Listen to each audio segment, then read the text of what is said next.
Bismillahirrahmanirrahim. Assalamualaikum warahmatullahi wabarakatuh. Alhamdulillahirrabbilalamin. Wassalatu wassalamu ala rasulil amin. Wa ala alihi wa ashabi man tamaska bidini laumiddin. Pemirsa dan pendengar Roja TV serta Radio Roja yang dimuliakan Allah SWT. Alhamdulillah kembali di pagi hari Jumat yang penuh berkah ini kita kembali dipertemukan Allah Subhanahu Wa Taala dalam keadaan sehat dan walafiat, dan juga dalam keadaan tidak kekurangan sesuatu apapun. Alhamdulillah Allah masih memberikan kesempatan kepada kita untuk membuka jalan-jalan ketaatan kepadanya sebelum kita menghadap Allah Subhanahu Wa Taala. Maka pantaslah kita senantiasa untuk banyak bersyukur kepada Allah Subhanahu Wa Taala, di mana begitu banyak di sana orang mendapat ujian yang cukup berat dalam kehidupan ini. Namun kita alhamdulillah dengan senantiasa bersyukur kepada Allah, Allah senantiasa melimpahkan rahmat dan taufiknya kepada kita. Maka oleh sebab itu senantiasa setiap awal nasihat diawali dengan syukur kepada Allah Subhanahu Wa Taala agar nikmat-nikmat yang telah kita dapatkan semakin ditambah keberkahannya oleh Allah Subhanahu Wa Taala, baik secara kualitas maupun kuantitas. Tentu tak lupa pula dalam hari yang penuh berkah ini kita memperbanyak ungkapan salawat dan salam buat Nabi kita Muhammad sallallahu alaihi wasallam. Semoga kita senantiasa diberikan semangat dan luang waktu, keinginan yang besar untuk senantiasa mengetahui berbagai ajaran yang telah beliau wariskan kepada umatnya, sehingga dengan mengetahui ajaran-ajaran yang telah beliau wariskan kepada umatnya, kita akan mengetahui pula hal-hal yang harus kita lakukan dan hal-hal yang harus kita tinggalkan. Karena kekurangan dari ilmu akan semakin membuat kita untuk mudah jatuh kepada hal-hal yang dilarang oleh Allah SWT maupun meninggalkan hal-hal yang diwajibkan oleh Allah SWT. Para pemirsa dan pendengar rahmati Allah SWT, pembahasan kita yang setelah sepintas lalu kita membahas tentang kekuasaan Abbasiyah di masa pemerintahan Al-Muqtadir Billah. Pada kesempatan ini kita akan melanjutkan kekuasaan pada berikutnya, yaitu Al-Qahir Billah. Masa kekuasaan Al-Qahir Billah di pemerintahan Khilafah Abbasiyah. Al-Qahir Billah adalah saudara dari Al-Muqtadir Billah yang beliau berkuasa dari 320 sampai 322. Ya. Nama beliau adalah kunyah dengan Abu Mansur Muhammad ibn Mu'tadid. Mu'tadid kita juga tahu sebelum Muqtadir Billah adalah bapaknya itu Mu'tadid, bin Tolha bin Mutawakkil. Jadi memang semuanya adalah keturunan-keturunan dari bangsawan Bani Abbasiyah. Ibunya adalah Ummul Walad. Ummul Walad ini artinya adalah itu Saroya ataupun budak perempuan dari ayahnya. Namanya Fitnah. Namanya Fitnah. Ketika Al-Muqtadir telah wafat, dengan di mana dalam sebuah musibah dari sebuah konspirasi yang dilakukan oleh para pejabat tinggi di sekitarnya Al-Muqtadir yang menyebabkan dia terbunuh, dan akhirnya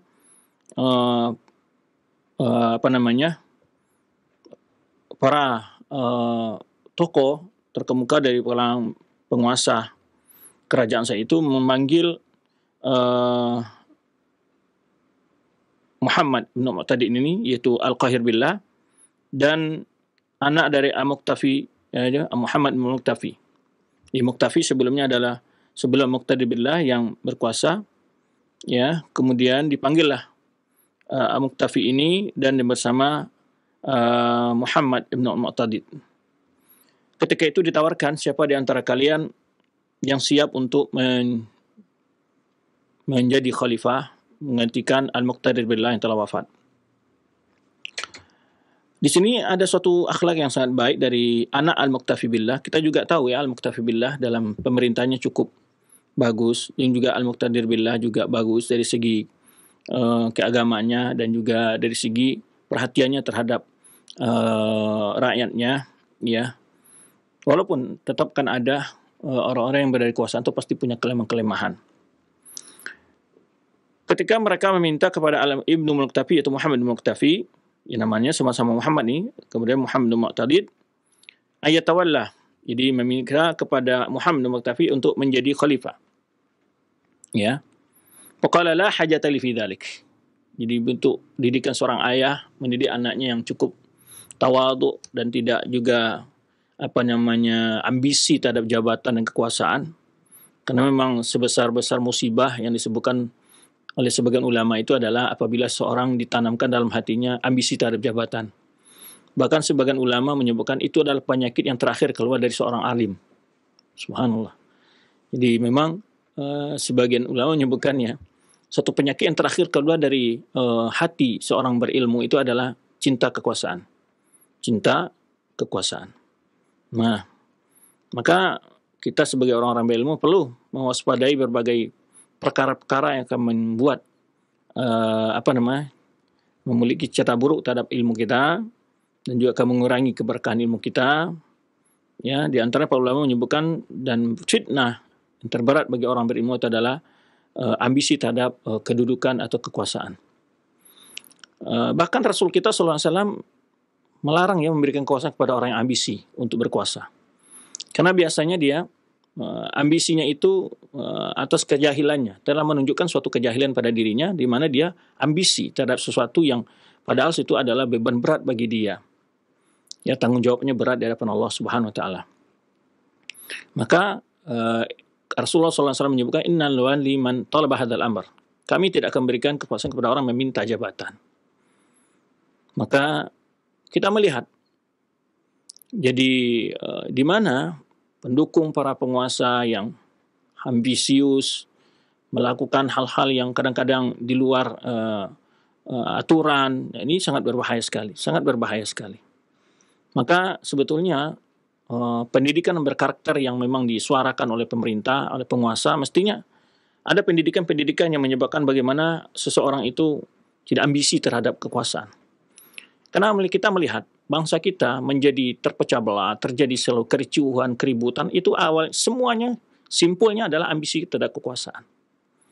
Ambisi terhadap kekuasaan. Banyak kemunafikan, tuduh-tuduh, bohong, kemudian fitnah, dan segala macam yang tidak henti-hentinya menerpa kehidupan masyarakat. Ya, mereka disuguhi dengan berbagai adu domba, fitnah, hasud, segala macamnya, saling menghasut, saling menghasad. Ya. Dan kita lihat, ya, yang kita nampak oleh kita, ya, itu ambisi terhadap kekuasaan.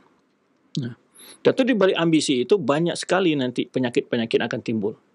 Ya, banyak sekali penyakit-penyakit akan timbul di balik ambisi itu. Di samping juga Rasulullah SAW menyebutkan orang-orang yang berkuasa atas meminta kejabatan, atas ambisinya, Allah akan biarkan dia mengurus sendiri kekuasaan tanpa diberikan taufik dan dorongan dan bantuan oleh Allah Subhanahu wa taala. Ini juga ya suatu musibah bagi orang yang yang ambisi itu, bagi orang yang ambisi. Maka subhanallah, ini anak Al-Muqtafi ini, Muhammad Al-Muqtafi mengatakan la hajata li fi dzalik wa ammi hadza haqqu bihi. Subhanallah, adab.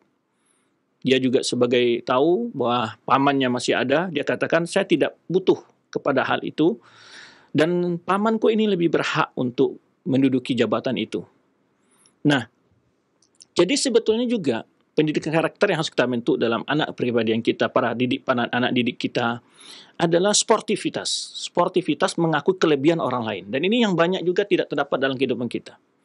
Sportivitas tidak mengakui kelebihan orang lain, pengalaman orang lain, sehingga kita demi untuk mendapatkan kedudukan jabatan kita harus menggeser orang-orang yang akan mungkin bersaing dengan kita. Nah, semestinya kalau kita memang diberi amanah dan kita melihat ada orang-orang yang lebih baik dan bisa, itu dirangkul dan diminta pengalaman-pengalamannya dan dijadikan sebagai pendukung dalam kekuasaan itu, bukan malah dijauhkan, digeserkan dan apalagi untuk dikucilkan. Ini suatu sikap yang tidak baik. Maka subhanallah, jadi ada hal-hal yang perlu kita bentuk karakter bangsa kita sebetulnya adalah bagaimana tidak ada sifat haus kekuasaan itu, ambisi terhadap berkuasa. Tentu yang ditanamkan adalah merasakan beratnya tanggung jawab itu. Kemudian juga sikap sportivitas. Sportif dengan kelebihan orang lain, mengakui keunggulan orang lain. Dan ini yang sangat susah. Ini yang sangat banyak terjadi ya dalam kehidupan kita. Baik kekuasaan yang tingkatnya lebih besar maupun yang kecil, ya. Sportivitas mengakui kelebihan dan keunggulan orang lain. Nah ini juga jarang di antara kita. Baik secara ilmunya, secara umurnya, secara pengalamannya, ya kan? Nah, itu kita akui kalau orang lebih berpengalaman, mestinya kita juga dengan legowo, dengan senang hati menyerahkan tanggung jawab itu kepada dia, karena dia memiliki pengalaman, karena dia lebih memiliki kekuatan ilmu dan juga lebih dewasa dari segala umurnya, itu akan lebih dapat mengayomi dengan baik sebuah kekuasaan. Nah ini perlu dipertimbangkan ya, hal-hal yang sekecil-kecil ini yang selama ini tidak kita perhatikan, membawa efek sangat besar dalam kehidupan berbangsa dan negara kita. Itu sportivitas. Makanya kalau kita lihat di negara bangsa kita ini banyak sekali orang-orang yang hebat, tetapi dia tidak mendapat peluang untuk ikut bagian. Ya, banyak orang hebat, banyak orang pengalaman. Ya, tetapi yang menduduki kekuasaan-kekuasaan justru orang-orang yang pendidikan jauh di bawah, kemudian juga orang-orang yang memang didukung oleh dana tentunya pasti ya. Tetapi mestinya orang-orang yang seperti ini tidak didukung.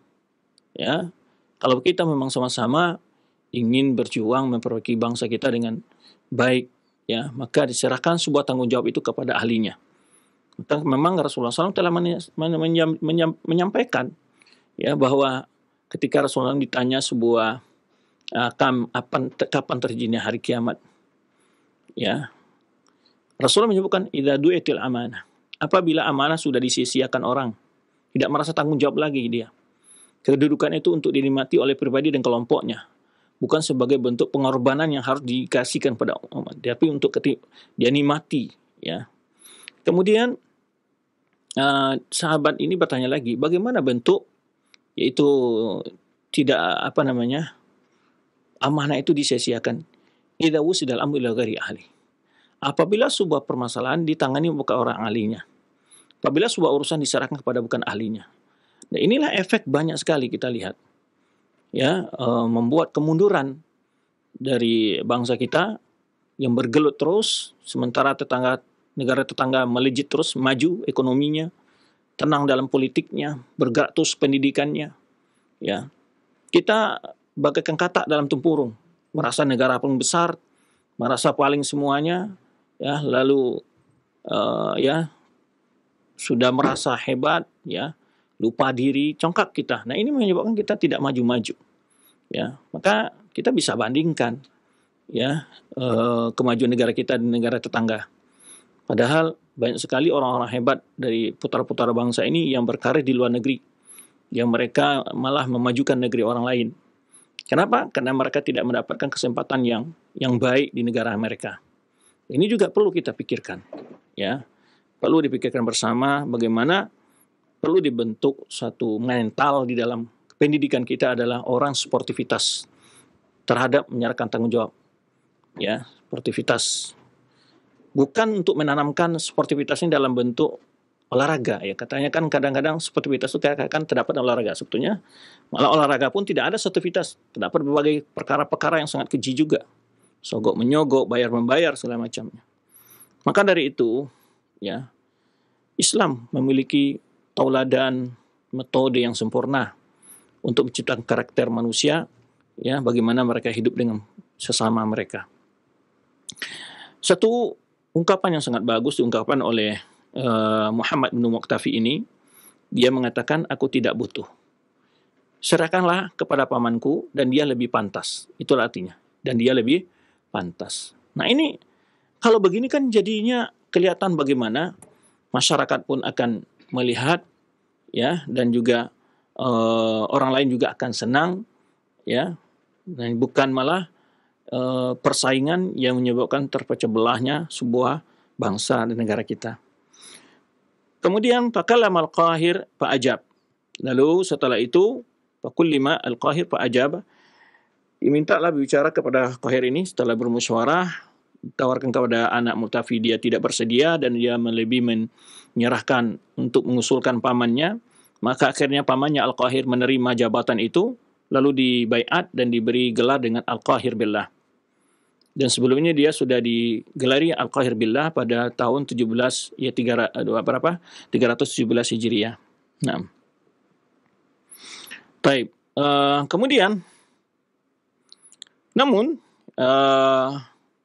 di dalam kekuasaannya dia juga mendapatkan ujian-ujian. Ini juga terjadi ya, persaingan ya antara tokoh-tokoh besar di bawah senior ya. Kalau dikira eselon 1 yang di bawah dia, ada persaingan-persaingan menyebabkan kadang-kadang terjadinya kericuan di dalam sebuah kekuasaan. Dan ini diantaranya terjadi pemberontakan pada tahun 321 Hijriah, yaitu Perdana Menterinya Mu'annas wa Ibnu Muqalla wa akharun ala khalqihi bi Ibnu Mutafi. Jadi ingin ini seakan khalifah ini tidak punya kekuatan yang lebih matang ya, sehingga para menteri, tokoh-tokoh yang memiliki pasukan itu berpengaruh sehingga ingin mengganti Al-Qahir dengan Al-Muqtafi. Kemudian akhirnya ya Al-Qahir billah dapat meredam percobaan kudeta kepada dia. Kemudian setelah itu dia mencoba memperbaiki kondisi politik yang ada. Pertama, memberikan pelayanan kepada angkatan Al-Junud, angkatan ya, mencukupkan kebutuhan mereka. Yang kadang-kadang memang ya banyak terjadi kadang-kadang yang kecemburuan sosial dalam masalah gaji kesejahteraan di dalam sebuah lembaga juga sering membancing terjadi kericuan dalam sebuah kekuasaan. Nah, ini diantaranya di sini dibaca oleh Al-Qahir billah ini melihat bahwa tentara-tentara itu mudah diprovokasi oleh atasannya untuk melakukan kudeta segala macamnya.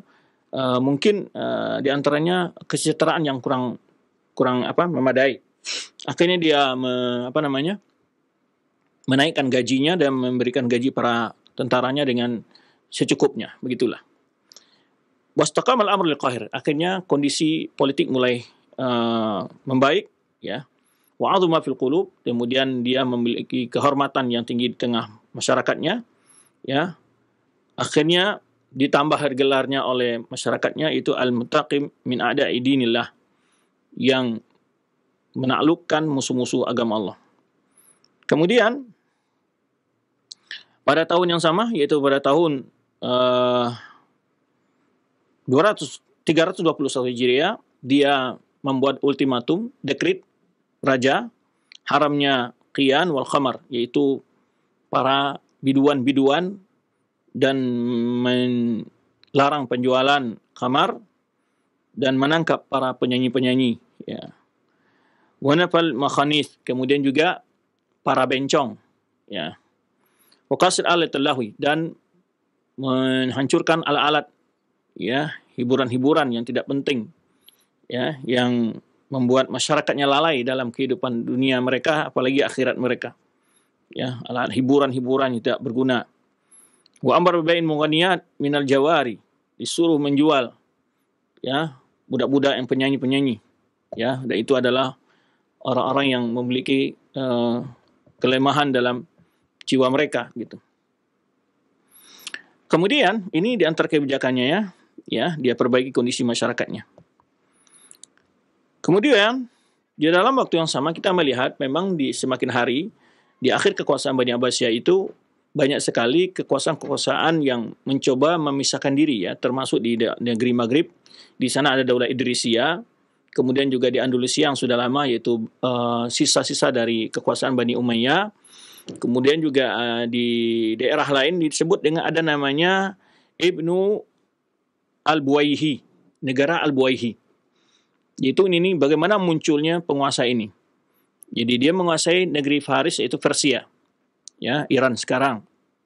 Pada tahun 322 Hijriah ini Zahar Dailam. Dailam ini nama suku ya, di mana suku terbesarnya itu Ibnu Buwayhi. Nah, kemudian disebutkan ini Ashabal Mardawij, ini nama pimpinannya, dakhalu Asfahan, masuk mereka menyerang Asfahan. Wa kana min quwadihi Ali bin Bawuyah. Jadi di antara pimpinan pasukannya namanya Ali ibnu Buwayhi. Ibnu Buwayhi. Waqtata amalan jalilan, di sana dia memiliki mendapatkan dukungan harta yang besar. famfarada an makhdumihi. Jadi pertama ini Dailam ini, penguasa Dailam, mengirim sebuah pasukan di bawah pimpinan Ali bin Buwaihi. Lalu setelah dia berhasil menaklukkan tempat tersebut, malah dia karena dia memiliki harta yang besar dari hasil penaklukan tempat tersebut, akhirnya dia mampu membuat kekuasaan tersendiri. Nah, sumaltaqa huwa wa Muhammad bin Yaqut naibul khalifah.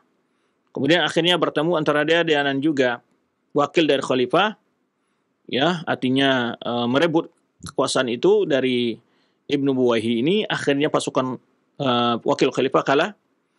Kemudian Ibnu Buwaihi menguasai daerah Faris. Nah, ini nanti perkembangan setelah itu nanti akan timbul negara baru lagi, kekuasaan baru lagi, itu Daulah Buwaihiyah.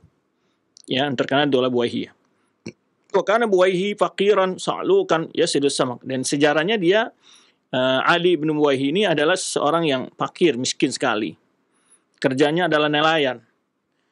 Nah, kemudian dia bermimpi, dia buang air kecil, lalu keluar dari kemaluannya itu api yang, ya, dia mimpi ini keluar api, itu tonggak api gitu, semua percikan api yang menyebar, ya, seakan-akan memenuhi dunia. Lalu dibawa kepada orang yang mentakwil mimpinya dia. Ditanyalah kepada orang tahu tentang makna mimpinya dia itu. Ya, biar dikatakan bahwa anak-anaknya nanti akan memiliki kekuasaan. Nah, sehingga kekuasaannya mereka akan sampai sesuai dengan yang terlihat di mana pancaran api tadi memencar gitu. Berlalulah waktu, ya, wa ala amr Ali hada ila ansara qaidan li Mardawis ibnu Ziyad ad-Dailami. Ya, sampai dia setelah awalnya dia nelayan bermimpi, kemudian sampai dia diangkat menjadi, tadi kita katakan, sebagai panglima. Kemudian dia diutus untuk membawa pasukannya menaklukkan sebuah daerah. Akhirnya dia kuasai daerah tersebut.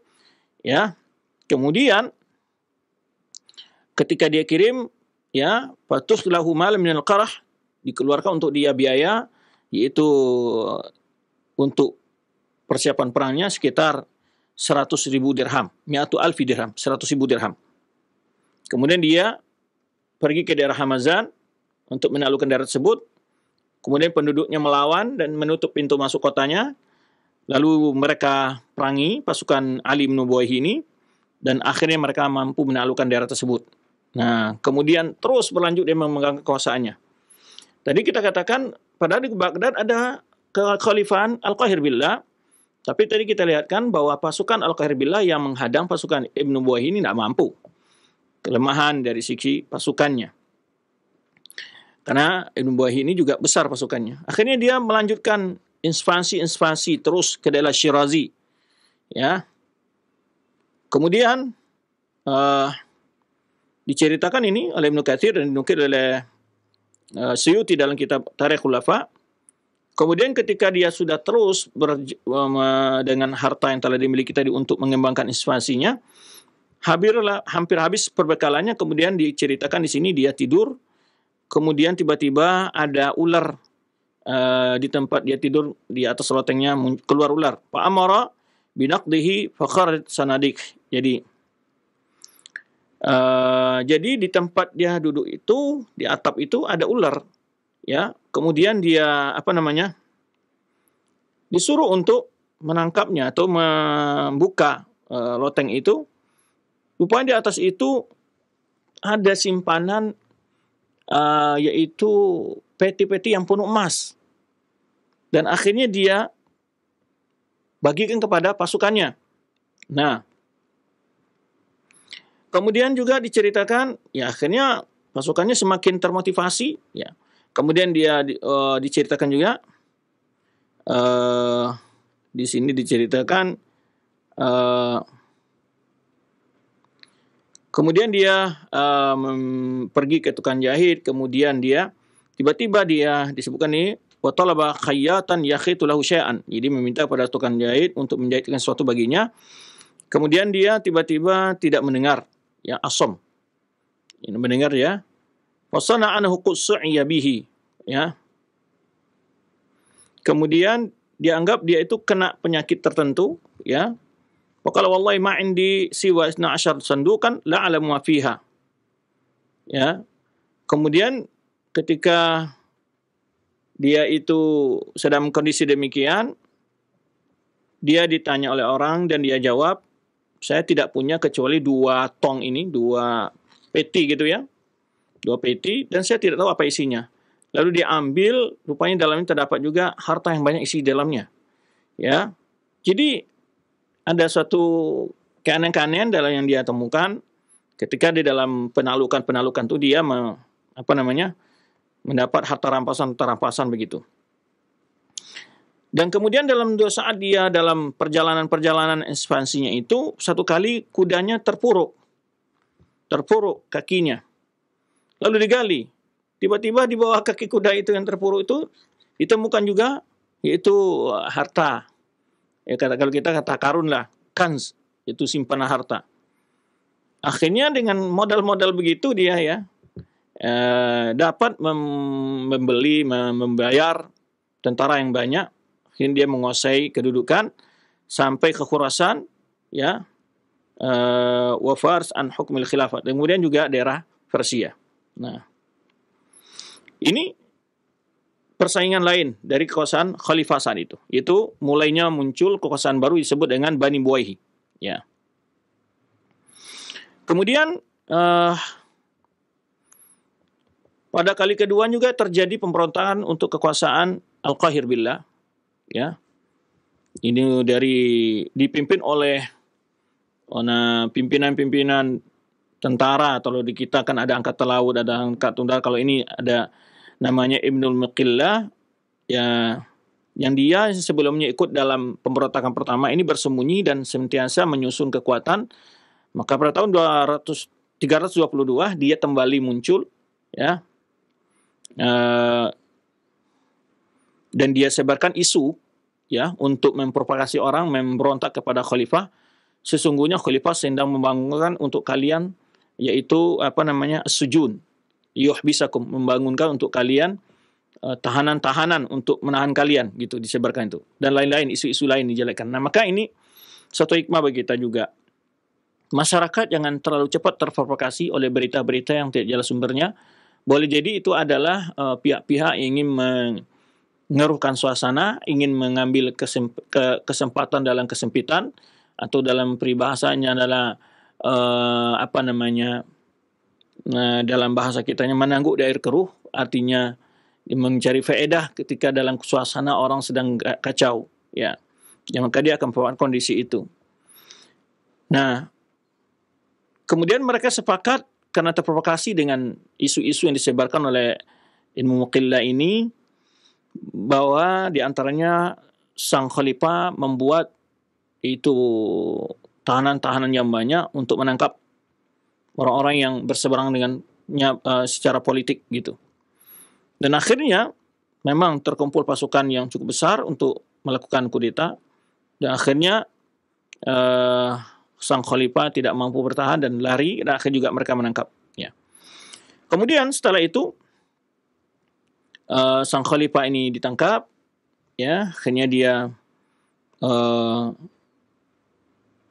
melepaskan jabatannya, dan para demonstrasi para orang-orang yang melakukan kudeta ini menyerahkan kekuasaan besoknya kepada Abbas Ibnul Muqtadir. Ini itu anak Muqtadir yang berkuasa sebelum Al-Qahir. Ya.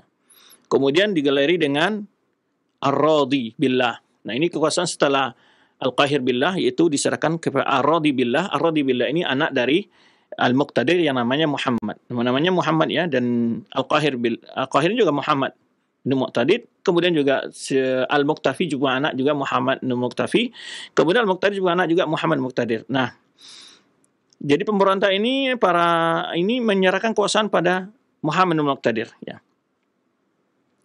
Nah, ini kisah bagaimana akhir dari Muqtadir ini, Al-Qahir ini. Kemudian setelah itu diutus kepada jaksa agungnya istilahnya untuk ngambil sumpah. Summa arsalu ila Qahir al-wazir wal qudah. Kemudian dikirim kepada Al-Qahir ini, Perdana Menteri dan jaksa agungnya, yaitu Abul Husain bin Qadi Abu Umar dan juga Hasan bin Abdullah bin Abi Syawarib wa Aba Talib bin Bahlul faja'u faqila lahu. Lalu mereka datang dan dikatakan kepadanya, ma taqulu? Qala ana Abul Mansur Muhammad bin Mu'tadid. Ketika mereka bertanya, apa yang akan kau katakan? Dia katakan, aku ini adalah Mansur anak Al-Mu'tadid, li fi anaqikum bai'atun wa fi anaqin nas. Saya ini punya bai'at di atas pundak kalian dan juga di atas pundak manusia lainnya. Walastu ubarri'ukum wala uhillukum minha faqumu. Dan saya belum melepaskan bai'at itu dari kalian dan tidak membebaskan kalian dari bai'at itu. Faqumu, silakan kalian pergi. Faqamu faqala al-wazir, yukhla wala yufakkar fi. Kemudian akhirnya Perdana Menterinya menyatakan bahwa Al-Qahir ini diberhentikan dari jabatan sebagai khalifah, begitu. Ketika datang Jaksa Agung dan juga beberapa Perdana Menteri dan juga panglimanya ke sana. Nah, kemudian akhirnya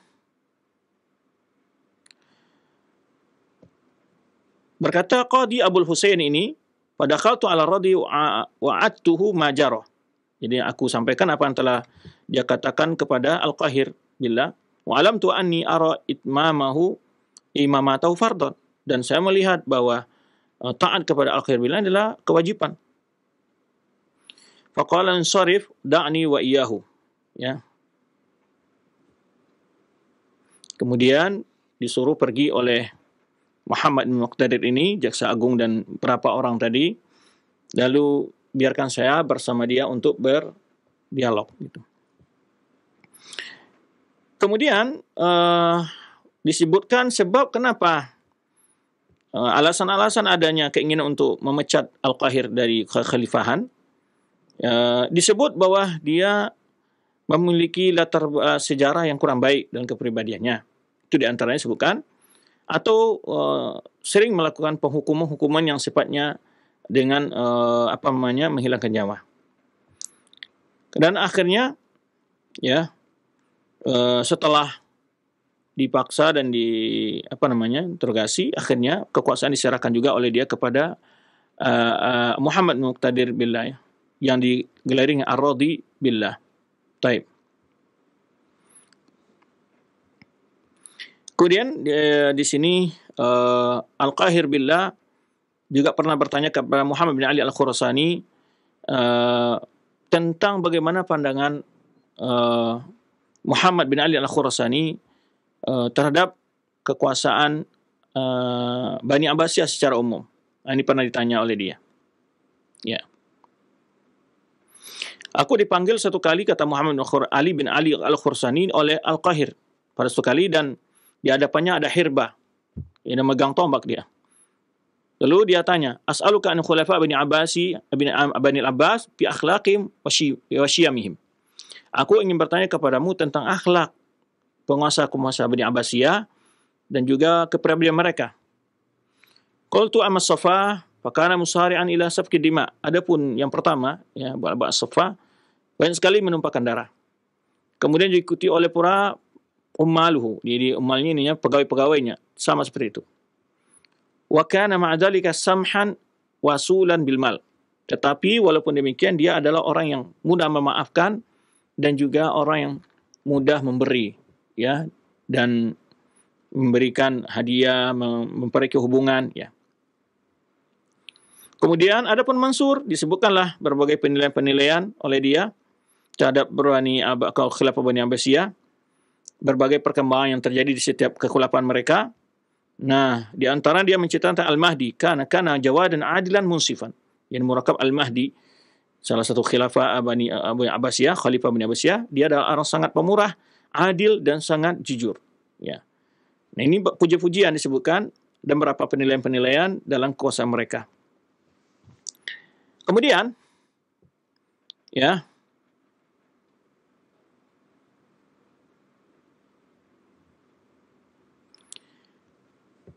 sampai dia menyebutkan berbagai penilaian-penilaian dari berbagai kekhalifahan.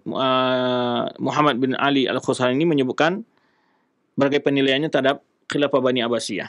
Terakhir diceritakan juga di mana Al-Qahir billah ini membangun sebuah taman ya, di taman itu terdapat berbagai jenis bentuk pohon, segala macam pohon.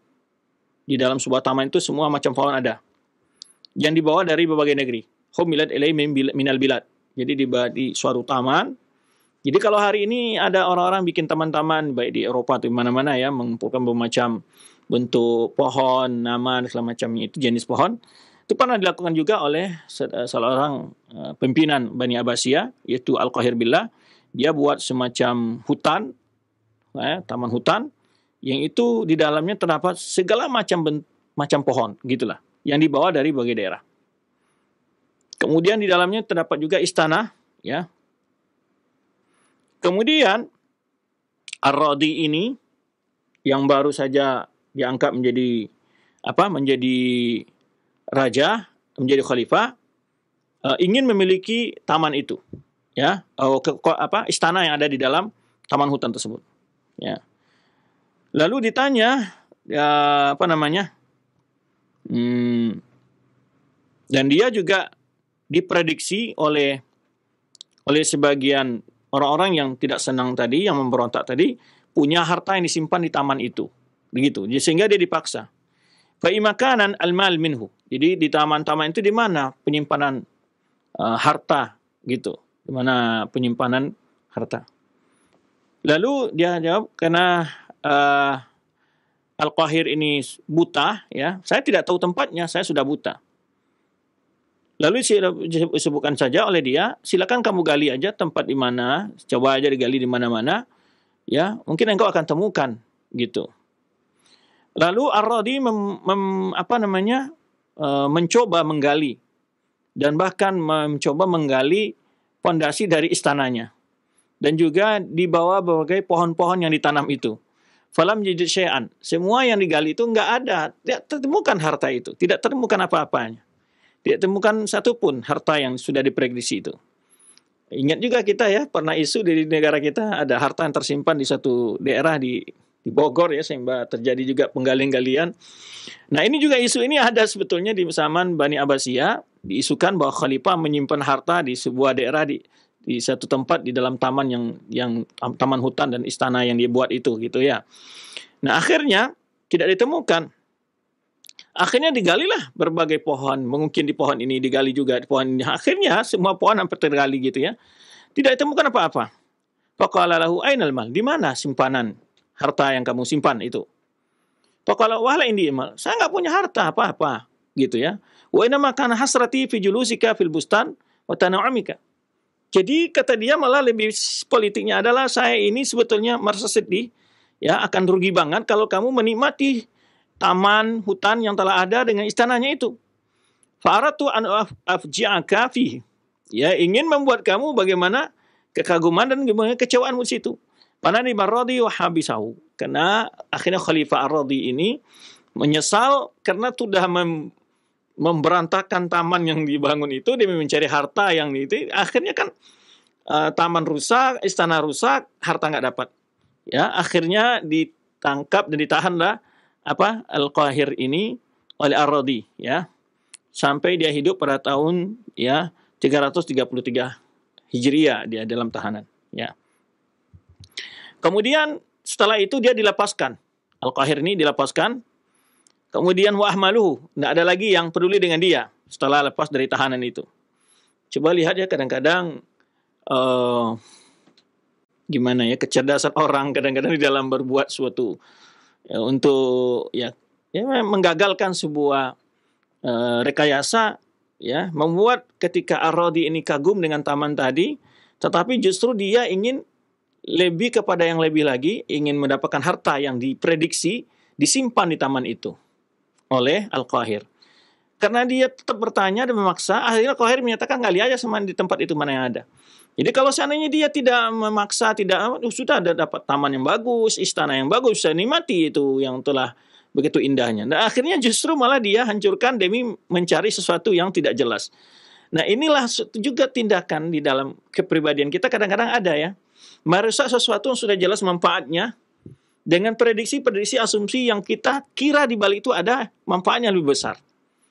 Nah, ini suatu pelajaran juga ya kan. Kadang-kadang dalam kehidupan kita atau dalam suatu keputusan pemerintah atau keputusan suatu badan ya, penguasa ataupun rakyat biasa, kadang-kadang dalam mengambil sebuah keputusan ya merusak sesuatu yang sudah jelas baiknya dengan prediksi di balik ini akan ada nanti kebaikan yang lebih besar. Nah, ini satu hal yang salah kita dalam membuat sebuah pola berpikir kita. Kenapa harus dirusak sesuatu kalaukah diprediksi kehancuran yang ketimbalkan ini? Sebanding nggak menghancurkan butuh waktu lagi, biaya lagi. Yang sudah dihancurkan ini dulu dibangun dengan biaya yang sangat besar lagi. Nah, kadang-kadang ini banyak sekali ini model-model begini dalam pembangunan-pembangunan. Ada di suatu daerah, saya ceritakan sedikit, ini saya ada di suatu daerah, itu masjidnya bersejarah besar dan kokoh sekali. Kokoh sekali. Besar dan kokoh sekali bersejarah. Ya, ini kebetulan saya di daerah sana. Kemudian diambil kebijakan untuk merobohkan dan diganti dengan masjid. Dan sekarang masjid yang diganti itu kecil dan malahan tidak berkualitas. Dan semua orang menjadi kecewa dengan bangunan. Karena pertama biaya nggak ada, anggaran sudah tidak ada untuk membangun. Karena penguasa yang membuat anggaran sebelumnya sudah tidak berkuasa lagi, akhirnya dibatalkan anggarannya, sudah nggak jalan akhirnya. Nah, ini banyak sekali proyek-proyek begini di negara kita. Ini perlu sudah pelajaran. Ya, membuang-buang dana, ya, memugar, ya kadang-kadang ya maaf bicara kita tentu kadang-kadang adalah permasalahannya urusannya ya bisnis kah, anggaran kah, proyek kah, kita nggak tahu ya. Cuman kenapa harus sesuatu yang sudah dibangun dengan miliaran, kemudian dirombak, kemudian dihancurkan, dibangun lagi ya. Kadang-kadang malah tidak terbangun sebagus yang sudah dihancurkan. Kenapa? Anggaran nggak cukup, masalah, kontraktornya yang korupsi, segala macam. Ini banyak musibah sebetulnya.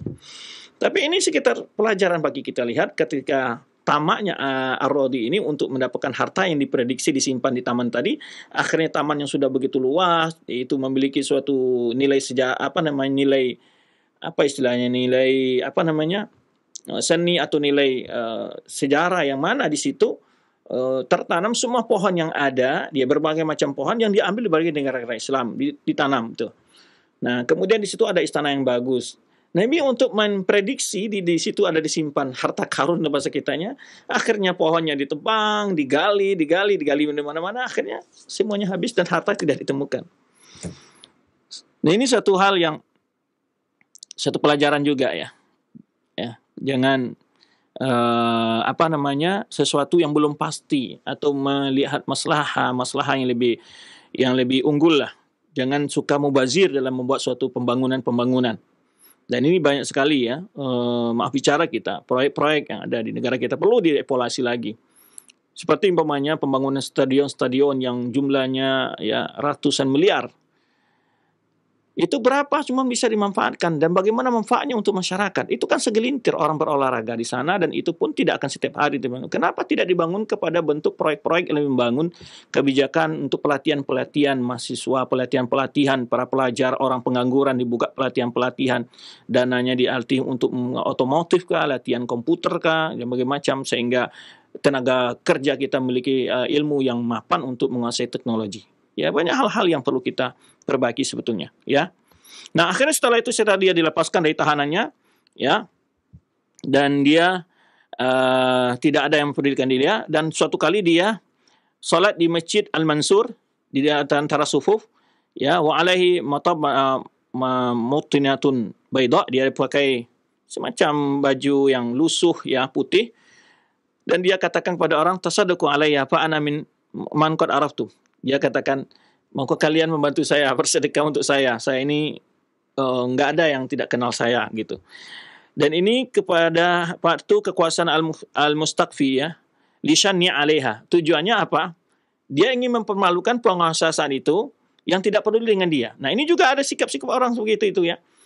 Dan ini juga kasihan kadang-kadang ya, di dalam keluarga juga seperti itu. Seorang istri meminjam-minjam duit ke orang lain atau meminta-minta sumbang ke orang lain dengan tujuan untuk menjatuhkan citra suaminya, ya, seakan-akan suami tidak peduli dengan dia. Ini juga ada sebagian perempuan bersikap seperti itu. Enggak boleh. Tujuannya untuk menjatuhkan kehormatan orang lain, maka dia buat suatu skenario. Dia meminta-minta di masjid untuk memalukan penguasa itu yang tidak peduli dengan kehidupan dia. Pemuni'a minal khuruj ila an mata. Kemudian akhirnya dengan hal itu akhirnya dia dilarang juga ditahan rumah sampai meninggal pada tahun 339 Hijriah ya. Nah, itu kisah dari Al-Qahir Billah yang anaknya di antaranya punya anak itu Abdul Samad, Abdul Qasim, Abdul Fadl dan Abdul Aziz ya. Kemudian yang meninggal di masa kuasaannya adalah Imam Tahawi, Syekh Hanafiyah, Ibnu Duraid, dalam Hashim Al-Jubai dan lain-lain. Nanti insya Allah setelah ini pertemuan akan datang kita mencoba mengenal siapa itu Imam Tahawi. Yang sering antum dengar mungkin akidah Tahawiyah. Berkata Imam Tahawiyah, salah satu akidah yang fenomenal juga dari kalangan mazhab Hanafi disebut akidah Tahawiyah, akidah Ahlussunnah wal Jamaah. Ya, kita perlu kenal kita akidah yang di mana semua ulama di kalangan mazhab itu akidah mereka sama. Ya, maka kalau kita lihat Muqaddimah Ibnu Abi Zaid Al-Qarawani dari kalangan ulama Malikiyah ketemu dengan akidah yang dikarang oleh Imam Tahawi dari ulama Hanafiyah. Ya, dan juga kitab-kitab lain ditulis para ulama Syafi'iyah seperti kitab Tauhid Ibnu Khuzaimah dan lainnya ya. Baik, insyaallah pada jumpa akan datang kita akan bicara masalah tentang insyaallah bagaimana pula biografi Imam Tahawi, dan ini juga ada keunikan sedikit karena Imam Tahawi ini itu pamannya Al-Muzani. Al-Muzani ini adalah bermadzhab Syafi'i. Jadi pamannya Al-Muzani, seorang ulama besar. Dan Tahawi ini, nah satu kali Imam Al-Muzani ini mengatakan suatu kalimat yang tidak pantas untuk ponakannya. Kamu ini nggak ada faedahnya sama sekali nih, nggak akan berguna kamu ini, begitulah. Akhirnya kalimat itu menjadi cambuk bagi Imam Tahawi untuk menjadi seorang ulama besar. Menjadi cambuk bagi dia untuk menjadi seorang ulama besar. Nggak ada gunanya kamu ini. Kalimat itu yang dikatakan Imam Muzani justru membuat dia menjadi ulama besar. Ya, ini nanti kita akan kisahkan bagaimana Imam Tahawi ini kepribadiannya dan sejarah beliau atau biografi beliau. Itu sedikit tentang ilmu tauhid. Sedikit ada saya dapat baca faedah, yaitu faedah yang bagus sekali saya ingin sampaikan kepada para pemirsa dan pendengar semua. Dari Ibnu Katsir ini, Tahrir Ibnu Katsir menceritakan, yaitu ini kita kembali kepada tahun berapa ini sebuah cerita Ibnu Katsir ini ya. Tahun 317 Hijriah. Ya, telah ini disebutkan banyak kisah Qaramithah, Rafidhah yang mencuri Hajar Aswad dari Mekah, kemudian sampai sekitar 22 tahun berada mereka di Hajar Aswad itu mereka ambil. Kemudian ada kisah juga, yaitu terkenal dengan, ya disebutkan di sini, kisah ini disebutkan Ibnu Katsir, yaitu Tufiyah katanya Ahmad bin Mahdi Ibnu Rustum, ya, Al-Abid Az-Zaid, seorang ulama yang ahli ibadah dan zuhud. Anfaqa fi talabil ilmi 300,000 dirham, di mana dalam menuntut ilmu dia telah menghabiskan biaya sekitar 300.000 dirham. 300.000 dirham, subhanallah, untuk menuntut ilmu. Ya, makanya para pemuda, generasi muda yang orang tua antum punya kelebihan rezeki oleh Allah SWT, semangat menuntut ilmu. Beli kitab, gunakan untuk mengikuti kegiatan-kegiatan yang yang menambah keilmuan antum, ya. Jadi bayangkan ulama-ulama dulu kalau harta banyak bukan dibawa poya-poya ya, beli motor yang model atau modifikasi motor, kemudian buang-buang biaya kemana-mana, bukan jalan-jalan, bukan juga beli mobil-mobil yang mahal, tidak. Mereka justru menginfakkan harta mereka untuk mencari ilmu. Bayangkan ya, Ahmad bin Mahdi Ibnu Rustum ini menginfakkan dalam jalan menuntut ilmu 300.000 dirham. 300.000 dirham. Kemudian juga beliau disebutkan di mana beliau ada seorang ulama yang zuhud. Nah, diriwayatkan oleh Hafiz Abu Nuaim dengan sanadnya dari Ahmad bin Mahdi ini. Ada kisah yang menarik di sini. Seorang perempuan pada suatu malam datang ke rumahnya, faqala lahu, lalu berkata kepadanya, "Ini qad umtihimtu bimihnatin." Wanita ini mengatakan, saya telah mendapat sebuah ujian yang sangat berat. Saya mendapat ujian yang sangat berat. Apa katanya? Ukritu ala zina wa ana hubla minhu. Saya ini dipaksa untuk berzina dan sekarang saya hamil. Waqad tasattartu bika. Dan saya mau menutup aibku ini dengan kamu. Jadi seorang wanita, kalau di bahasa kita sekarang diperkosa, kemudian dia hamil, kemudian dia ingin menutup aibnya ini dengan mendatangi seorang alim ini, ya. Wa za'amtu annaka zauji, dan aku kabarkan, aku anggap kamu ini kepada orang lain ketika bertanya siapa bapak bayi yang kamu ini, saya katakan adalah kamu. Wa an hadha hamlun minka, dan kehamilanku ini adalah dari kamu. Fasturni satarakallah wa la tafdahni. Wanita ini memohon tolong tutup aibku. Jadi akui sajalah ya perkataan itu dan jangan engkau buka aibku, kata wanita ini kepada seorang ulama ini. Fasakattu anha, kata Ahmad bin Mahdi ini, saya mikir lama, saya termenung. Falamadha'at ja'ani ahlu. Jadi dia tidak mengiyakan juga tidak fasakattu anha, aku diam saja, tidak dibantah. Dia mengatakan suami saya sebulan, tapi tinggalnya jauh beda ya, tidak satu kampung lah artinya. Ketika setelah wanita itu melahirkan, ja'ani ahlu mahalla jadi datanglah penduduk yang di sekitar wanita itu ataupun penduduk atau tetangga-tangganya lah datang untuk mengucapkan selamat kepada seorang alim ini dan juga imam masjid mereka. Jadi di tempat tinggal mereka wanita itu, imam masjid wanita itu, yang di masjid yang tempat tinggal imam masjid yang tempat tinggal wanita itu, dan juga masyarakat situ, yuhanni'uni bil walad, mengucapkan selamat atas bayi yang sudah lahir kepadaku. Jadi orang itu tahunya ini bapaknya adalah orang ini gitu. Nah, jadi Ahmad bin Mahdi ini. Fa'adhartu bishr, seakan-akan aku gembira, ya, melihatkan kegembiraan.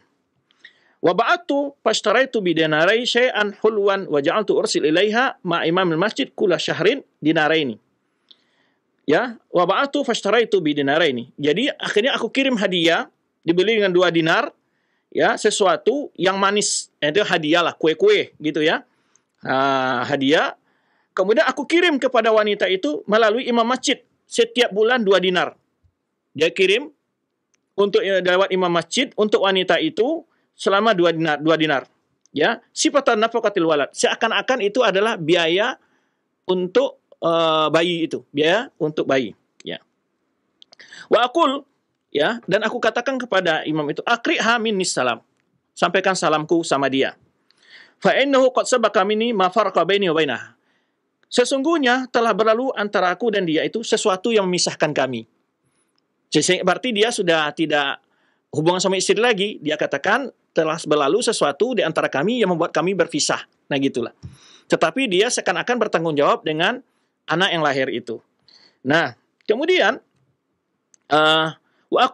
kemudian pamakastu kadzalika sanaten. Jadi ada 2 tahun lama seperti itu. Summa matal maulud. Kemudian qadarullah, anak yang lahir itu meninggal. Faja'uni yu'azzuni ya, yu'azzunani fi. Lalu masyarakat dari daerah wanita itu dan imam masjidnya juga memberikan takziah kepada orang ini, kepada Imam Ahmad bin Mahdi Ibn Rustum ini. Nah, kemudian fa'adatu tagammum wa huzun alaih. Lalu aku menunjukkan seakan-akan ku bersedih kepada mereka. Kemudian setelah itu ja'anil maratu bidinarain allati kuntu ursilain. Kemudian wanita itu membawa dinar dananir, yang membawa biaya yang dikirim setiap bulan selama 2 tahun itu oleh wanita itu diserahkan kembali kepada sang orang alim ini, yaitu Ahmad bin Mahdi ini, ya. Jadi dia kata kuntu ursiluh biha ilaiha qad ja'alatha indaha. Jadi 2 dinar yang dikirim itu selalu disimpan oleh wanita ini. Faqalat li satarakallah wa jazakallah khairan. Semoga Allah menutup aibmu dan semoga terima kasih. Lalu dikembalikan uang itu oleh wanita itu. Wa hadhihi dananir lati kunta tursil ilbiha. Inilah dinar-dinar yang engkau kirim sebelumnya. Faqultu, lalu Ahmad Mahdi mengatakan, ya hadhihi, kenapa ini? Innama kuntu ursil biha silatan lil walad. Ini tujuannya untuk ya hubungan kebaikan saja, untuk biaya anak yang lahir itu. Faqadhiha, ambillah. Ya. Faf'ala biha ma syi'ti. Silakan ambil dan beli apa saja kebutuhan kamu dengan uang itu. Nah, ini kisah ya bagaimana seorang ulama ya menutup aib seorang wanita yang kebetulan dia dapat ujian begitu, tapi dia bukan melakukan kebohongan, dia seakan-akan saja ya supaya wanita itu memformasikan kepada masyarakat yang bapak bayi ini adalah sepulan, nikah secara resmi baik gitu, cuman sudah tidak suami istri sudah pisah begitu mungkin. Nah, akhirnya selama 2 tahun dia biayai dan aib wanita itu tertutupi, ya. Kemudian juga anaknya yang bayinya meninggal. Nah, ini kisah sedikit bagaimana suatu pengorbanan ya untuk menjaga menutup aib orang lain. Jadi sebetulnya memang sabda Rasulullah SAW, man satara musliman satarahu yaumal qiyamah. Orang yang menutup aib seorang muslim, Allah akan tutup aibnya juga nanti di hari kiamat. Jadi suatu praktek yang luar biasa ini dilakukan bagaimana menutup aib sesama muslim ya. Ini perlu direnungkan oleh kita ini. Banyak sekali di antara kita yang kadang-kadang sulit untuk menutup aib orang lain dan bahkan malah lebih suka untuk menyebarkannya. Ya. Maka ingatlah di media sosial banyak sekali ataupun di mana-mana banyak di antara kita yang hobinya malah menyebar aib orang lain. Jadi tentu ini berbahaya bagi diri kita sendiri. Allah juga akan bongkar aib-aib kita. Apalagi di hadapan makhluk di akhirat kelak, Allah akan persaksikan baik-baik aib kita, tentu sangat akan memalukan kita. Maka dari itu, satu ibrah dari kisah ini adalah pentingnya menutup aib seorang muslim, ya, dan menjaga kehormatannya, dan kita dan balasannya pasti tentu Allah akan menutup aibnya pula di akhirat kelak dan juga di dunia tentunya. Wallahu a'lam bishawab. Itu yang dapat kita sedikit kita bahas dengan kesempatan pertemuan kita kali ini. Insyaallah kita akan berikan kemudahan Allah SWT pada pertemuan yang akan datang. Insyaallah membahas tentang biografi sekilas tentang biografi Imam At-Tahawi. Demikian kami kembalikan kepada Al-Akh yang madu kita dalam kesempatan ini dari Studio 2 Cilengsi. Assalamualaikum, jazakallahu khairan. Terima kasih Ustadz telah berkenan di kesempatan pagi hari ini untuk meluangkan waktu menyampaikan bimbingan yang bermanfaat kepada kita semuanya. Selanjutnya kami berikan kesempatan kepada pendengar dan pemirsa TV Roja yang ingin bertanya seputar pembahasan ini. Halo. Halo, Assalamualaikum. Waalaikumsalam. Dengan siapa ini? Di mana? Dari Siliana. Silakan pertanyaannya. Di Situbondo. Ini Ustadz, misalnya ada seseorang itu curhat masalah keluarga. Kok keluarga saya seperti ini, kok nggak ngikutin ajaran sunnah, kok malah maksiat selalu yang diperbuat. Sedangkan saya kayaknya dikelilingi tempat-tempat maksiat rumah saya. Sedangkan orang tua dan dan saudaranya itu dibiarkan saja untuk mengerjakan maksiat dan tidak mengikuti ajaran sunnah. Kalau ajaran sunnah itu dianggap sesat, tapi kalau maksiat itu dianggap benar. Ini bagaimana Ustadz katanya menurut pandangan Islam? Syukran, jazakallahu. Assalamualaikum warahmatullahi wabarakatuh. Waalaikumsalam warahmatullahi wabarakatuh. Silakan Ustadz.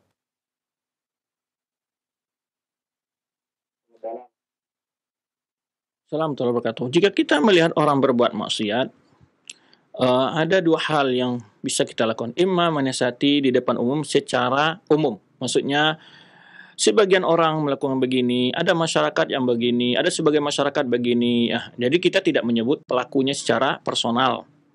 Tidak menyebut pelaku secara personal. Menasihati secara umum saja. Kemudian juga ketika kita bertanya kepada seorang ustadz, dia tidak perlu pelakunya juga. Barangkali mungkin memakai kata ganti yang ketiga. Bagaimana kalau dalam keluarga ada begini kondisinya Ustadz, bagaimana solusinya? Jadi sehingga juga aib keluarga kita tertutup, ya, kehormatan suami kita juga tertutup, yang lainnya atau keluarga kita yang lain tertutup gitu. Nah, kita sampaikan permasalahan saja, kecuali memang kondisi membutuhkan untuk disebut nama, darurat, ya. Dan itu kalau pelaku berhak untuk dihukum pidana, kita boleh menyebut nama pelaku di hadapan penegak hukum. Bagi orang yang bisa menegakkan hukum kepada pelaku, bukan dengan menyebarkan ke masyarakat. Apakah itu kita laporkan Pak RT secara personal, ya, atau orang yang bertanggung jawab lah, polisi yang bisa menangani kasus itu dengan benar. Nah, itu boleh kita sebut pelakunya, ya, melaporkan. Setelah kita laporkan, kita tidak berbicara juga kepada masyarakat sekeliling. Si fulan melakukan ini maksiat, gini. Tidak perlu kita sebarkan aib itu. Cukup, ya. Nah, kalau kita menasihati, ya kita nasihati secara umum. ya, atau boleh kita nasihati secara langsung, ya boleh kita tegur gitu ya. Kalau tidak kita sampaikan, kalau bertanya pun tidak perlu disebut nama, dipakailah bahasa-bahasa yang untuk aib orang lain. Ya kecuali hal yang darurat saja kalau butuh memang untuk disebut pelakunya. Nah itu barangkali sepanjang saya ketahui ya, ada nasihat 2 umum. Jadi kita siapapun pelakunya, untuk menasihati berbagai kemungkaran-kemungkaran baik di penguasa maupun di rakyat, kita sebut perbuatan-perbuatan secara umum saja, tidak menunjuk orang tertentu, kelompok tertentu, tapi kita nasihatkan siapapun berbuat seperti ini adalah salah secara agama. Nah, kembali lagi yang kedua adalah kalau memang pelanggaran hukum, pidana, ya, kezoliman segala macam dan ingin diproses secara hukum, kita hanya boleh laporkan pada pihak dan menyebut pelakunya pada pihak yang bisa menindak. Tapi kalau kita cerita sebagai bahan omongan di tetangga, di sama majelis teman-teman, apa faedahnya? Tujuannya apa? Masalah juga nggak selesai, kemungkaran juga tidak terlarang, tidak bisa juga diingkari, dan itu hanya menyebarkan aib orang lain, ya. Dan bahkan kadang-kadang juga berita-berita aib itu malah menjadi inspirasi bagi orang lain, kadang-kadang itu bahayanya. Makanya kalau seandainya di TV ataupun di koran ditampilkan bagaimana praktek pembongkaran sebuah rumah, pemerkosaan, pembunuhan, itu sangat berbahaya. Justru malah menginspirasi orang-orang yang lain bagi jadinya. Makanya dalam Islam itu yang diperlihatkan bukan reka ulang dari perkara itu ditontonkan pada ramai, enggak. Tapi untuk kasus, untuk reka ulang hanya untuk hukum orang tertentu yang mengetahui hal itu boleh saja untuk membuktikan jadiannya benar atau tidaknya. Tapi untuk ditonton kepada ramai enggak boleh, karena akan menjadi inspirasi untuk pelaku kejahatan. Tapi kalau di Islam yang dilakukan adalah azab, hukumannya yang diterapkan. Jadi umpamanya di dalam Islam orang melakukan zina dihukum dengan di hadapan ramai, ya, orang Muhammad dihukum di hadapan ramai, yaitu setelah dia dihukum dibacakan sebulan melakukan perbuatan ini pada tanggal sekian ini telah ditetapkan secara pengadilan, terbukti melakukan kesalahan dan hukuman segini. Itu saja biasanya. Kemudian dilakukan hukuman sesuai itu. Jadi untuk peringatan yang diperingatkan hukumnya, bukan proses bagaimana dia mencokel rumah, bagaimana dia ini jadi pengalaman, jadi pelajaran bagi perampok lain nanti ya. Orang-orang yang tidak merampok saja mungkin akan membuka YouTube, buka apa dari pengalaman-pengalaman begitu. Ini bahaya seperti itu. Ya, wallahu a'lam bishawab. Iya Ustaz, barakallahu fikum, jazakallahu khairan. Terima kasih atas nasihat dan jawaban manfaat. Berikutnya kami bacakan dari pesan singkat saudara kita Sulaiman di Banten yang bertanya, Assalamualaikum Ustaz, bukankah kekhalifahan di dalam Islam sesuatu yang wajib? Mengacu pada surat Al-Baqarah, mengacu pada surat yang ketiga ayat ke-103 sampai 104. Lalu mengapa saat ini kekhalifahan itu hilang dan sejak kapan mulainya hilang? Bagaimana menyikapi hal ini Ustaz? Silahkan. Baik, pemerintahan dalam Islam itu ya ada berapa bentuk. Bentuk kekhalifahan itu suatu hal yang memang sudah pernah berjalan di dalam sejarah Islam. Namun bila kita melihat hadis-hadis Rasulullah SAW maupun praktek para ulama dalam memahami hadis-hadis tersebut, Rasulullah menyebutkan khilafatun nubuwah dalam hadis Safina Maula Rasulullah SAW, khilafatun nubuwah salasuna sana summal muluk. Dalam riwayat lain summatil mulku lima yasha. Pemerintahan dan bentuk khilafah nabawiyah, ya, kekhalifahan nubuwah. Khilafah nubuwah adalah 30 tahun. Dan itu semua ulama sepakat bahwa itu hanya sampai pemerintahan Ali bin Abi Thalib dan sebagian berapa bulan dari pemerintahan Hasan bin Abi Thalib, Ali bin Abi Thalib. Kemudian setelah itu ada kerajaan-kerajaan kata Rasulullah SAW. Akan timbul kerajaan-kerajaan yang banyak. Ini berita dari Rasulullah SAW menggambarkan tentang kondisi yang setelah kekhalifahan nubuwah itu. Lalu sahabat bertanya bagaimana nanti ketika itu faufu baitil awal yang dibaiat yang pertama yang harus ditaati. Jadi kemudian kita lihat di masa pemimpin Muawiyah, para ahli sejarah, para ulama menyebutkan beliau adalah awal muluk, yang paling adil di antara raja-raja dalam Islam. Maka sistem pemerintahan di dalam Islam itu bukan mutlak harus khilafah. Tidak mutlak. Karena pemimpin itu dalam Islam sebut khalifah memang. Tapi khalifahan ini ada bermakna dua. Khilafah dan arti mana khilafah nubuwah, yang mana semua kaum muslim mempunyai pemimpin yang satu saja. Kemudian khilafah dalam artian juga artinya pemimpin-pemimpin yang memimpin kaum muslim secara mayoritas. Seperti khilafah Abbasiyah, khilafah Umayyah, disebut khilafah juga ulama. Dalam artian yang luas bermakna khilafah. Ya, maka juga termasuk Utsmaniyah, khilafah Utsmaniyah semacam disebut itlaqan khilafah. Walaupun sebetulnya hakikatnya tidak lagi prakteknya seperti khilafah nubuwah. Tapi muhimmah, tugasnya itu mengemban tugas khalifah di dalam Islam. Dan masalah gelar proses dalam penentuan jabatan, nama jabatan dalam Islam itu tidak apakah nama Islam ada nama amir, ada nama khalifah, ada nama malik, terserah, tidak bermasalah sebetulnya. Yang penting dalam itu adalah bagaimana dalam mengayomi pemerintahan itu dia menjalankan sesuai dengan syariat Allah Subhanahu wa taala. Ya, itu yang pertama. Kemudian berkembangnya sejarah Islam, kita melihat umat Islam mulai terpecah setelah runtuhnya kekuasaan Bani Umayyah, kemudian timbul kekuasaan Bani Abbasiyah, khilafah Bani Abbasiyah, dan di situ mulai ada kekuasaan dua. Secara umum ada di Andalus, yaitu Abdurrahman Dakhil yang melarikan kekuasaan penguasa dari Bani Umayyah yang membentuk kekuasaan tersendiri di sana. Di Abbasiyah juga tersendiri. Tetapi yang terkenal kekuasaan yang besar itu adalah Abbasiyah yang di Baghdad karena wilayahnya cukup besar, sedangkan Andalus hanya kecil. Maka itibarnya khilafah yang kaum muslimin saat itu adalah khilafah Al-Abbasiyah karena dia memiliki wilayah yang besar dan menguasai luas teritorial yang sangat luas dari kaum muslimin. Jumlah kaum muslimin berada kuasanya sangat besar. Nah, itulah dikenal saja itu khilafah Abbasiyah. Tetapi tidak pernah para ulama mengingkari wajibnya taat kepada bagi yang di bawah kekuasaan Bani Umayyah di Andalus, tetap taat kepada pemimpinnya, dan juga kaum muslimin di bawah khilafah Bani Abbasiyah tetap taat kepada pemimpinnya. Ya. Karena kondisi ini idealnya memang umat itu satu pemimpin. Tapi dengan berjarak tempat yang jauh, ini makanya di sebagian ulama bicara masalah bagaimana ta'adud pemimpin itu, bagaimana hukumnya. Ya, Imam Haramain dan beberapa ulama bicara masalah siasat syariah. Itu tergantung kondisi. Kalau memang kondisinya sudah masing-masing punya kekuatan sendiri, tidak mungkin dipersatukan. Itu masing-masing umat yang berada di wilayah kekuasaan itu taat kepada pemimpinnya sendiri, gitulah. Maka di Bani Abbasiyah pun sudah terpecah belah juga di akhir-akhir ini kita jelaskan. Ada negara Idrisiyah, kemudian ada negara yang lain juga, ya Khawarij juga di bagian Afrikia gitu ya. Kemudian juga Buaihi dan berapa apa istilahnya raja-raja kecil muncul gitu. Masing-masing taat kepada pemimpinnya masing-masing. Walaupun idealnya iya. Tetapi kalau ketika idealnya tidak mampu, para ulama yang hidup di masa itu pun mereka tetap taat kepada pemimpin di mana mereka berada, di wilayah mana mereka berada. Itulah pemimpin mereka, itulah yang pemimpin mereka harus, itu yang mereka wajib taati. Nah, karena memang wilayah sekarang sudah makin besar, tidak akan memungkinkan kaum muslimin dengan yang sudah memiliki kekuasaan tersendiri setiap wilayah, tidak akan memungkinkan untuk disatukan dua pemimpin. Satu pemimpin itu tidak akan mungkin, kecuali nanti setelah mendatangnya hari kiamat akan dibangkit Imam Mahdi, itu baru akan lahir di sana pemimpin di bawah kepemimpinan Imam Mahdi, khilafah yang terakhir. Itu yang disebutkan sesuai dengan disebutkan dalam hadis-hadis Nabi SAW. Jadi bukan berarti pemimpin yang hari ini tidak sah disebut sebagai pemimpin kaum muslimin. Ini yang perlu kita ketahui. Dan ini proses seperti ini bukan di masa kita saja. Sudah ada di masa Imam Syafi'i, di masa Imam Ahmad yang kita katakan tadi, di masa mereka pun kaum muslimin sudah terpecah dalam bentuk kekuasaan itu secara politik. Berlanjut di masa ulama-ulama berikutnya. Sampai di masa Imam Baihaqi. Para ulama abad ke-5, abad ke-4 Hijriah terus sampai Imam Hijriah terus berlanjut sama zaman sekarang ini. Ya, kaum muslimin di bawah kekuasaan yang berbeda-beda dan mereka memiliki tanggung jawab mereka kepada pemimpin masing-masing daerah mereka. Itu tidak salah.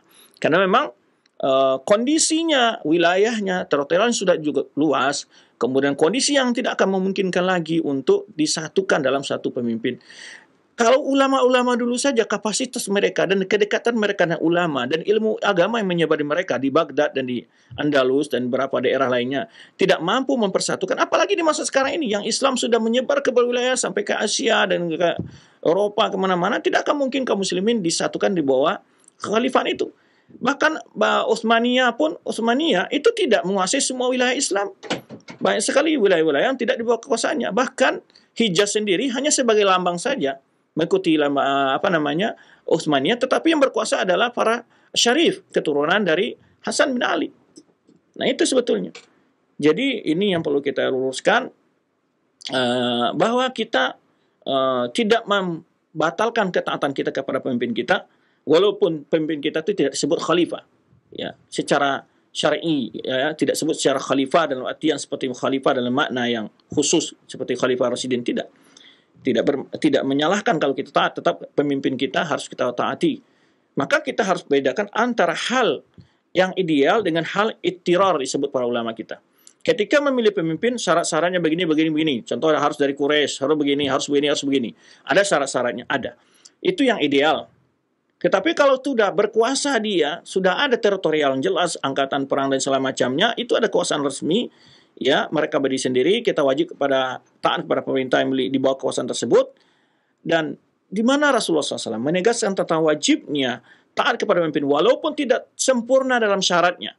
Walaupun tidak sempurna dalam syaratnya, ketika Rasulullah mengatakan, wa in kana abdan habasyian. Dalam riwayat lain ditambah mujaddal atraf. Walaupun yang menjadi pemimpin itu adalah budak dari negeri Habsyi dan bahkan memiliki kekurangan dalam fisiknya. Kalau kita tahu, ijma ulama, syarat seorang pemimpin itu adalah harus seorang yang merdeka, bukan budak. Tetapi kenapa Rasulullah kita menyuruh kita taat kalau sudah walaupun budak? Karena dia sudah berkuasa dan posisi sudah dikuasai. Ini halul itiror namanya. Dia tidak boleh lagi diotak-atik karena akan menimbulkan mafsadah, kerusakan yang jauh lebih besar jika kita mau mengganti dia yang sudah memiliki kekuasaan untuk berkuasa. Nah, ini antara Islam ini begitu. Ya, lebih menghindari berbagai bentuk efek ya yang fatal, yang lebih buruk akan menimpa manusia, sehingga Islam mensyaratkan demikian. Melegalkan kondisi itu. Walaupun dia bukan seorang yang merdeka, walaupun dia bukan seorang darah di Quraisy, bahkan Habsyi, walaupun dia tidak sempurna penciptaannya dari segi fisiknya, tetap wajib taat. Bayangkan itu. Arti ini ketegasan yang betul-betul tegas dari Rasulullah SAW sampai kondisi seperti itu. Nah, ini tidak ada alasan bagi orang sekarang kalau dia mengatakan pemimpin kita bukan dari Quraisy. Rasulullah SAW mengatakan walau kan abdan habasyian. Hamba, budak. Ini menunjukkan hal yang tegas bahwa berbeda antara hal ideal, berbicara ideal dengan cara kenyataan.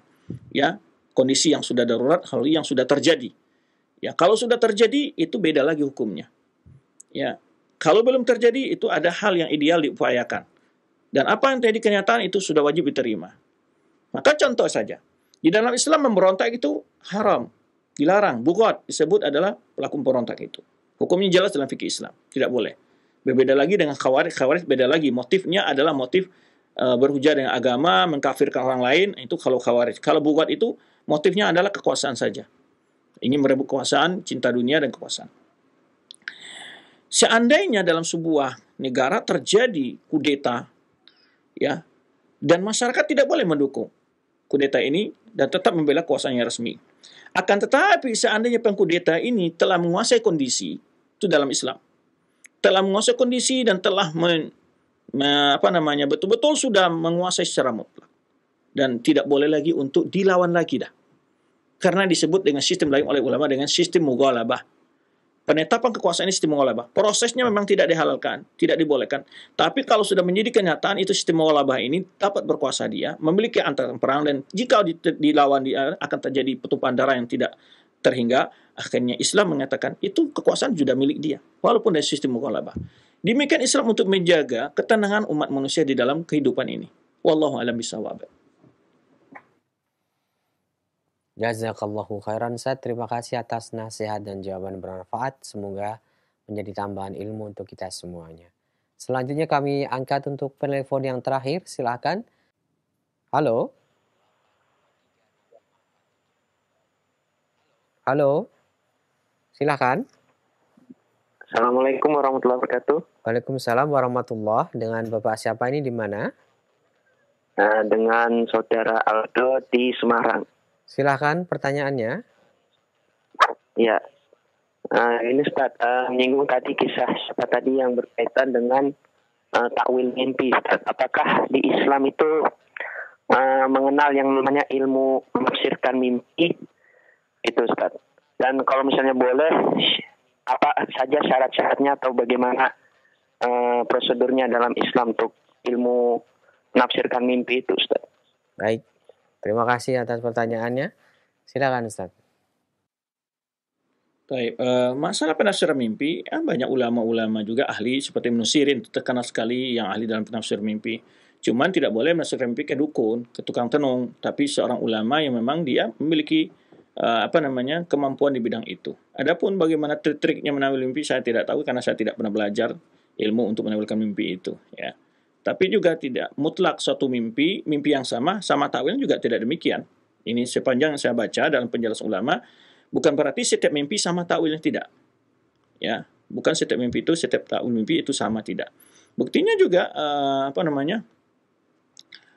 Nabi Yusuf salah satu ilmu yang bisa menakwilkan mimpi, ya. Dan ilmu takwil mimpi itu ada dimiliki, tetapi bagaimana prakteknya segala macam saya tidak tahu bagaimana hal. Karena saya tidak pernah belajar mentakwil mimpi. Cuman para ulama menjelaskan yang mentakwil mimpi itu harus orang-orang yang memang jujur, ya, tidak dikenal sebagai orang, tidak menjadikan sebagai lahan untuk usaha bisnisnya dan segala macamnya. Ya, seperti Ibnu Sirin dikenal, ya, beliau orang yang sangat sering tepat dalam mentakwilkan mimpi lah begitu. Jadi, tapi itu berkorain, ya. Dan itu spesial keutamaan yang bakari Allah berikan kepada seseorang untuk mampu mendapatkan ilmu seperti itu. Tapi tidak mutlak. Tidak mutlak setiap mimpi takwil itu akan jadi kenyataan, juga tidak mutlak. Dan akan ada meleset pasti, karena pasti dia tidak tahu yang gaib. Dia hanya berdasarkan korina saja, ya, orang tersebut. Dan korina itu tidak boleh bila menggunakan, ya, hal-hal yang secara dukun, sihir, ya, mendapatkan dengan cara bersemedi atau macam-macam, tidak demikian, ya. Nah, untuk itu hal itu, ya, kita mimpi itu pun tidak harus diketahui takwilnya, juga tidak harus diketahui takwilnya, gitu juga, tidak harus diketahui takwilnya, ya. Wallahu a'lam bishawab. Dan juga tidak boleh kita berhujah dengan mimpi, juga tidak boleh, ya. Mimpi bukan sebagai hujah. Makanya Ibnu Salah menjelaskan salah satu syarat diterimanya riwayat rawi itu kalau dia sadar. Yani kalau ada orang mengatakan dia bermimpi dengan Rasulullah, hadisnya sahih, itu nggak diterima riwayatnya. Orang yang bangun saja kurang siko, nggak tidak, apalagi orang dalam keadaan mimpi yang dia hilang kesadarannya. Orang yang dalam kesadaran kan nggak menerima taklif, tidak bisa dijadikan pegangan, ungkapan dan hayalannya dia. Gitu. Wallahu a'lam bishawab. Barakallahu fikum. Terima kasih para Ustadz yang telah berkenan membimbing dan menyampaikan jawaban bermanfaat untuk kita semuanya. Dan mohon maaf karena terbatasnya waktu, pertanyaan tadi merupakan pertanyaan penutup di pertemuan kita. Sebelum kami akhiri, mohon Ustadz memberikan ihtitam. Fadhil Ustadz. Akhir dari jumpa kita ini kali ini, terima kasih atas kehadiran antum semua. Semoga Allah SWT senantiasa menjaga antum dalam kebaikan, selalu menambahkan kebaikan kepada antum. Dan kita mohon kepada Allah Subhanahu Wa Taala untuk menjaga negara kita ini dari segala keburukan, ya, kondisi-kondisi yang sedang lagi kacau dan galau. Semoga Allah berikan solusi sebaik-baiknya untuk bangsa dan negara kita, ya, dan menemukan solusi-solusi terbaik dari permasalahan-permasalahan menjadi perdebatan publik di hari-hari ini. Termasuk kita mohon kepada Allah SWT agar negara kita secepatnya dibebaskan dari COVID ini, dari corona ini, dan kita kembali dapat beraktivitas dengan sekedia kala dan dalam menuntut ilmu, dalam belajar dan seterusnya. Terima kasih juga untuk semua teman-teman yang telah membantu terselenggara acara ini atau siaran ini dari studio 2 Cilengsi maupun dari studio mini Imam Syafi'i Jember. Dan mohon maaf jika ada dalam penyampaian materi hal-hal yang kurang jelas atau kurang memuaskan. Demikian, subhanakallah wa bihamdika, asyhadu an la ilaha illa anta astaghfiruka wa atubu ilaik. Wassalamualaikum warahmatullahi wabarakatuh.